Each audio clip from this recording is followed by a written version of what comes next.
প্রিয় শিক্ষার্থীবৃন্দ, তোমরা সবাই কেমন আছো? আশা করি আল্লাহর মেহেরবানিতে ভালো আছো। আমিও আলহামদুলিল্লাহ আল্লাহর মেহেরবানিতে ভালো আছি।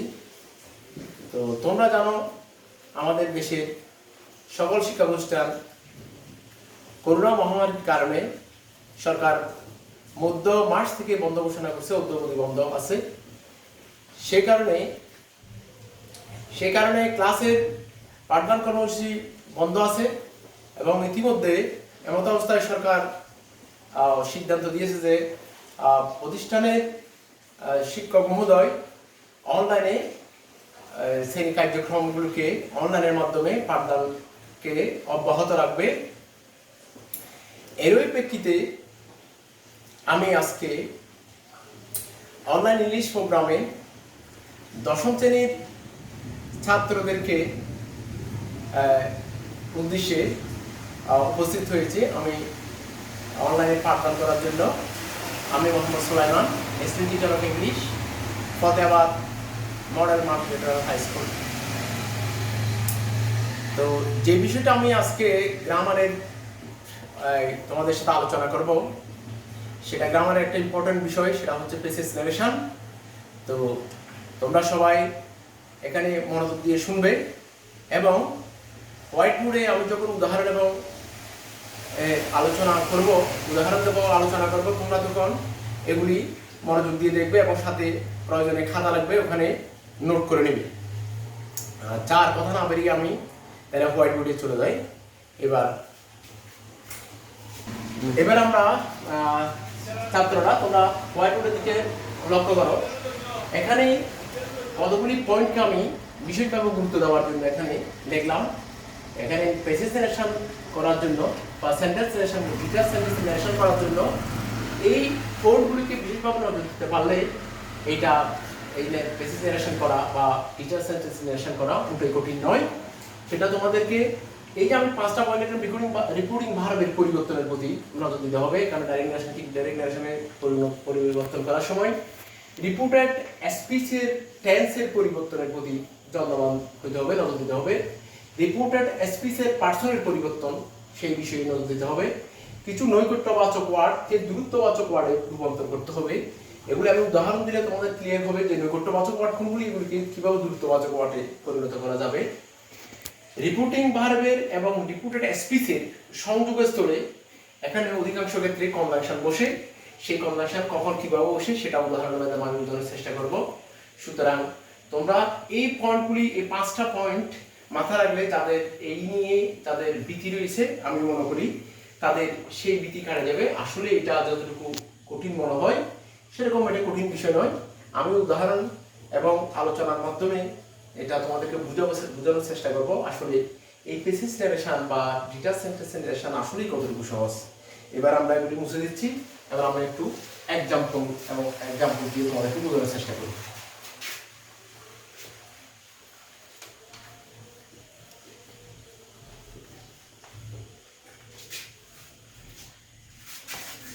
He said to me, তিনি আমাকে বললেন,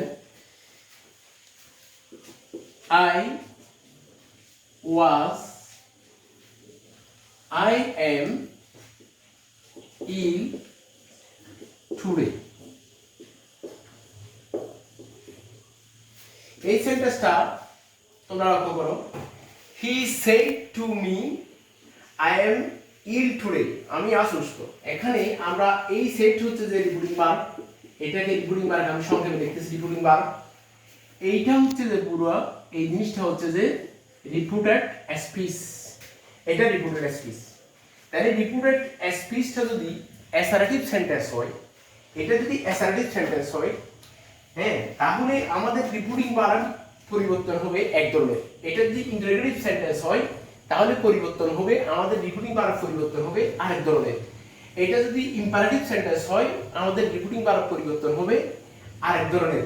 এটা যদি অবজেক্টিভ সেন্টেন্স হয় তা আমাদের রিপোর্টিং ভার্ব পরিবর্তন হবে আরেক ধরনের।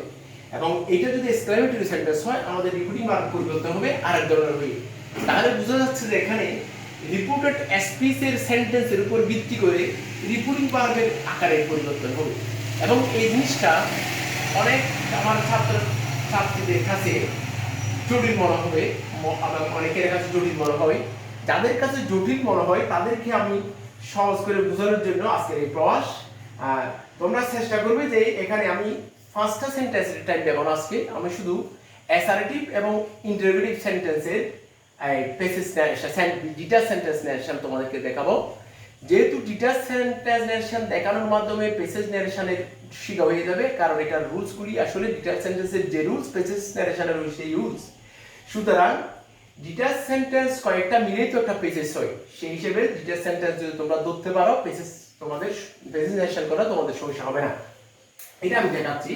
তাহলে আমি আজকে তোমাদেরকে অ্যাসার্টিভ ডিটাচ রিপোর্টেড স্পিচ যদি অ্যাসার্টিভ সেন্টেন্সের হয় কি ধরনের পরিবর্তন হবে, এবং যদি ইন্টারোগেটিভ সেন্টেন্স হয় রিপোর্টেড স্পিচটা তাহলে কি ধরনের পরিবর্তন এখানে আনতে হবে সেই জিনিসটা আমি তোমাদেরকে বোঝানোর চেষ্টা করব। তোমরা জাস্ট একটু মনোযোগ দিয়ে দেখো এবং আমার লেকচারগুলি শুনো। তাহলে এটাতে আমরা এখানে রিপোর্টিং ভার্ব সেট টু এর পরে এখানে অবজেক্ট আছে, টু মি অবজেক্ট আছে। তো অবজেক্ট যদি থাকে সেখানে সেট টু কে আমরা কোড করে দেব। তাহলে হি টোল্ড, এখানে দেখো হি টোল্ড মি, এখানে এই টুটা ইউজ করা যাবে না, টোল্ড দিয়ে টোল্ড আবার পরে টু ইউজ করা যাবে। হি টোল্ড মি দ্যাট, এখানে কনজাংশন দ্যাট, এখানে আইটা হবে হি, এখানে এমটা হবে ওয়াজ, হি ওয়াজ ইন, টুটা হবে দ্যাট ডে, টুটা হবে দ্যাট ডে। তাহলে তোমরা লক্ষ্য করছো যে এখানে আমি সেট টু পরিবর্তন করে টোল বসেছি, সেট টু পরিবর্তন করে আমি টোল বসেছি, এখানে অবজেক্ট এটা এখানে আমি বসেছি মি, এটা সংযোগস্থলে দ্যাট বসাইছি, এবং এখানে আই এম ইল টুডে এটা প্রেজেন্ট ডেফিনিট ছিল, এটাকে আমি ফার্স্ট টেন্স করছি। ফার্স্ট টেন্স করলে হি, এখানে পারসন আই ছিল, এখানে আমি হি করছি, এবং এম কে ফার্স্ট টেন্সে ওয়াজ করছি, ইল ঠিক আছে টুডের জায়গায় আমি দ্যাট ডে বসাইছি। অর্থাৎ নৈকট্যবাচক একটা শব্দ কিছুক্ষণ আগে বলছিলাম, কিছু নৈকট্যবাচক শব্দ দ্রুতবাচক শব্দ পরিণত হয়, এইটা হচ্ছে টুডে হচ্ছে এখানকার নৈকট্যবাচক শব্দ, এটা দ্যাট ডে হলে দ্রুতবাচক শব্দ পরিণত হয়। এই ধরনের কিছু পরিবর্তন তোমরা আরো লক্ষ্য করবে, যেমন দিস থাকলে দ্যাট হয়, নাও থাকলে দেন হয়, এই ধরনের পরিবর্তন এখানে হয়। এরকম ইয়েস্টারডে থাকলে দা প্রিভিয়াস ডে হয়, টুমরো থাকলে the next day, the following day, এইগুলি হয়। এখানে নৈকট্যবাচক শব্দ দ্রুতবাচক শব্দ বলতে এই ধরনের পরিবর্তনগুলো হয়। এগুলি তোমরা কয়েকবার দেখে নিলেই বুঝে যাবে আসলে কিরকম হয়। তাহলে এই সেন্টেন্সটা তোমরা দেখো, রিপোর্টিং ভার্বের পরিবর্তন তোমরা দেখতে পাচ্ছ যে এখানে কনজাংশন বসেছে, এখানে দ্যাট অ্যাসার্টিভ সেন্টেন্সে দ্যাট বসে, এবং এই সেন্টেন্সটাকে অ্যাসার্টিভ সেন্টেন্সটাকে আমি প্রেজেন্ট টেন্সকে ফার্স্ট টেন্স করেছি, পারসনের পরিবর্তন করেছি, এবং নৈকট্যবাচক ওয়ার্ড টুডেকে দ্যাটে করেছি। তাহলে এই সেন্টেন্সটা যদি তোমরা বুঝে থাকো, এরকম আরেকটা সেন্টেন্স যদি আমি তোমাদেরকে করতে বলি বা করাই, নিশ্চয়ই তোমরা এখানে বুঝতে পারবে যে এটা কি নিয়ম হবে, এটা স্টাইলে হবে। তাহলে আমরা আরেকটা সেন্টেন্সে যাই, যেমন এটা যদি এক ধরি, আমরা নাম্বার 2 তে যাচ্ছি, তাহলে হি said to me, he said to me, যেমন I was absent yesterday, I was absent yesterday। তাহলে এটার অর্থ হচ্ছে আমি গতকাল অনুপস্থিত ছিলাম। He said to me I was absent yesterday। তাহলে দেখো এখানে he said to me আগের মতো যদি আমরা করি, এখানে said to এর জায়গায় আমি told বসাইলাম, তাহলে এখানে আইটা হলো হি করলাম, ওয়াজটা হলো ফার্স্ট টেন্স। আমি এর আগেই যে কয়েকটা বিষয়ের উপর নজর দিতে বলছি, এটা রিপোর্ট স্পিচের টেন্সের পরিবর্তন। তাহলে এটা ফার্স্ট ইনডেফিনিট টেন্স, এটা ফার্স্ট পারফেক্ট টেন্স হয়ে যাবে। ফার্স্ট পারফেক্ট টেন্স হলে এখানে একটা দেখার বিষয়, যাদের টেন্স নিয়ে দুর্বলতা আছে তারা টেন্সগুলোকে আরেকটু দেখে ক্লিয়ার করতে হবে, তাহলে এটা কোনো সমস্যা হবে না। এবার আমি লিখতেছি, তাহলে হি এখানে told me that he had been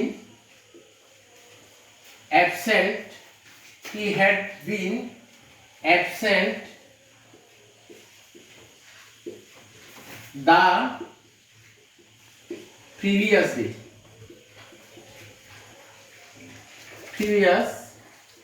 দে। তাহলে আমি কি করলাম, ফার্স্ট ইনডেফিনিট টেন্সের জন্য এখানে ফার্স্ট পারফেক্ট টেন্স আনলাম, হি দিলাম, আইতে হি করলাম, পার্সনের পরিবর্তন করলাম, দ্যাট দিলাম আগের মতোই। এখানে ওয়াজ এর ফার্স্ট পার্টিসিপল হবে বিন এবং টেন্সের নিয়ম অনুযায়ী তার হবে হেড বসাতে হবে, হেড বসালাম এবং অ্যাবসেন্ট বসে যাচ্ছে। ইয়েস্টারডেকে দা প্রিভিয়াস ডে করে দিলাম, টুডেকে দা দ্যাট ডে করছিলাম, ইয়েস্টারডেকে দা প্রিভিয়াস ডে করলাম। তাহলে অ্যাসার্টিভ সেন্টেন্সের তোমরা দেখতে পাচ্ছ যে অ্যাসার্টিভ সেন্টেন্সের নিয়মটা এরকম, যে কোনো সেন্টেন্সে করা যায়। তাদের ইনডেফিনিট হলে এটাকে ফার্স্ট ইনডেফিনিট করে দেব, রিপোর্ট এক্সপ্রেসকে ফার্স্ট ইনডেফিনিট হলে ফার্স্ট পারফেক্ট করে দেব।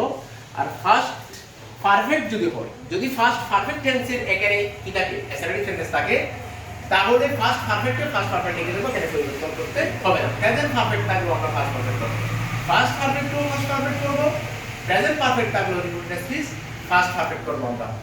তাহলে এই হলো অ্যাসার্টিভ সেন্টেন্সের। এবার এটাকে যদি আমরা একটু ইন্টারোগেটিভ সেন্টেন্সে যাই, এবার অ্যাসার্টিভ থেকে যদি আমরা একটু ইন্টারোগেটিভ সেন্টেন্সে যাচ্ছি, দেখো এটা হচ্ছে যে এখানে দিলাম যে মনে করো হু আর ইউ, প্রশ্ন করলাম, ইন্টারোগেটিভ সেন্টেন্সে গেলাম,